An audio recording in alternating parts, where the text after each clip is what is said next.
موم الحیات جبال ثقال۔ چنانچہ گزشتہ دنوں ہمارے ملک کے اندر علماء اور مشائخ کے نام سے ایک کانفرنس منعقد کی گئی جس میں چیف آف آرمی اسٹاف نے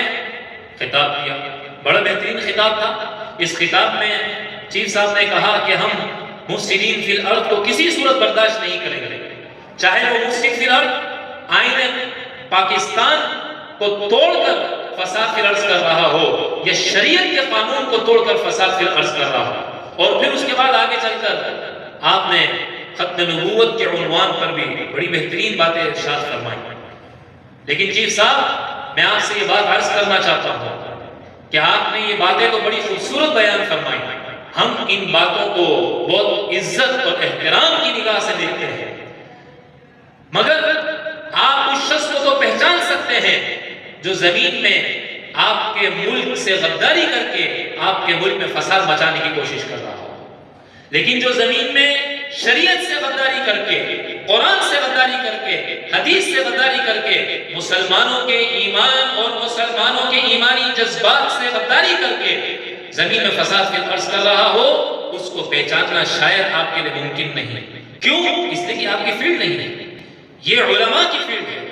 یہ اللہ والوں کی فیلڈ ہے۔ وہ آپ کو بتائیں گے کہ زمین میں مفسد فی الارض، زمین کا فسادی شرعی قانون کو توڑ کر فلاں شخص سے، فلاں شخص سے اور فلاں شخص سے۔ میری درخواست اور گزارش ہوگی کہ اس کے ساتھ بھی آپ کو انہی آہنی ہاتھوں سے نمٹنا چاہیے جن آہنی ہاتھوں سے آپ اس شخص کو نمٹیں گے جو زمین میں پاکستان کی سرزمین کے اندر رہتے ہوئے پاکستان سے غداری کرتے ہوئے ملک پاکستان میں فساد مچانے کی کوشش کر رہا ہے۔ آپ کو نہیں اندازہ، گزشتہ دنوں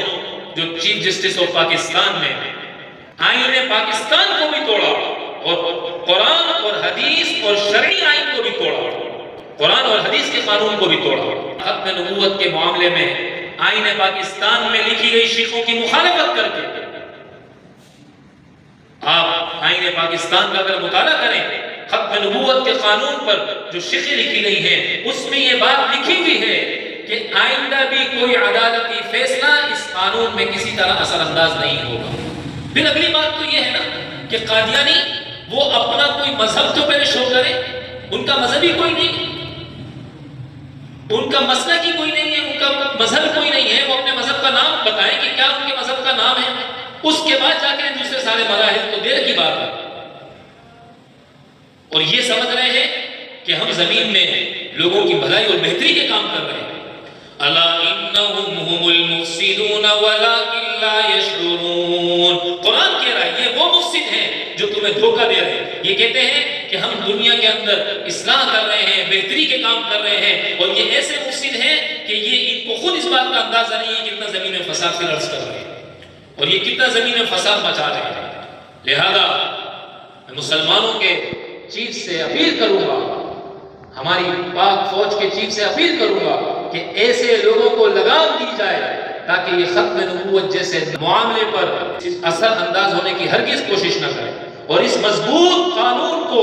چال بازی والے فیصلے کر کے کمزور کرنے کی کوشش نہ کریں۔ ہم سب سمجھتے ہیں اس لیے کہ الحمدللہ ہم شریعت کے پہرے دار ہیں، ہم شریعت کے چوکیدار ہیں، ہمیں معلوم ہے آپ ملک کی سرحدوں کے چوکیدار ہیں، آپ کو پتہ ہے کہ یہاں پر زمین میں کس طریقے سے لوگ غیروں کے اعلی کار بن کے ہمارے ملک میں فساد مچائیں گے۔ ہمیں پتہ ہے کہ یہ غیروں کی روٹیاں کھانے والے، ڈالروں میں بکنے والے کس انداز سے ان کی ترجمانی مسلمانوں کے درمیان بیٹھ کر مسلمانوں کے عقائد اور ایمان اور قرآن اور حدیث اور آئین پاکستان میں بیان کردہ قانون کے خلاف کیسے سازشی کردار ادا کریں گے۔ لہذا اس بات کی کوشش کی جائے اور سمجھا جائے اور علماء کو اپنے ساتھ ملا کر اس بات کو سمجھنے کی کوشش کی جائے۔